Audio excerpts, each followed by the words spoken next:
সোম থেকে শনি কিন্তু মোটামুটি সবারই একই রুটিন থাকে। মাঝে মধ্যে আমরা সেই রুটিনটা ফলো করতে, করতে খুব বোর হয়ে যাই।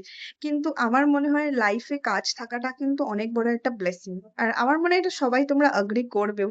সো এনিওয়েজ রোজকার সেই রুটিন ফলো করে আজ চলে গেছিলাম সকাল, সকাল জিমে। জিম থেকে ফিরে এসে তারপরে একটু গ্রিন টি খেয়ে নিয়েছিলাম। আর মোটামুটি উইকে ১ দিন ব্রেকফাস্টে আমাকে ম্যাগি রাখতেই হচ্ছে, না হলে আমার হয় না।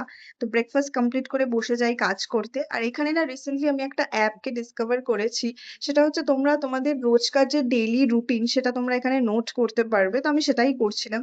তারপরে কাজ কমপ্লিট করে এখানে বসে যাই লাঞ্চ করতে।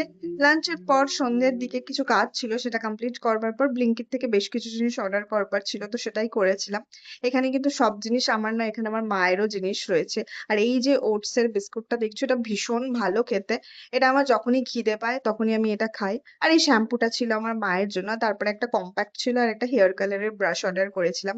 তো যাই হোক, ভিডিওটা আমি আজকে এখানেই এন্ড করছি। দেখা হচ্ছে নেক্সট ব্লগে। টাটা।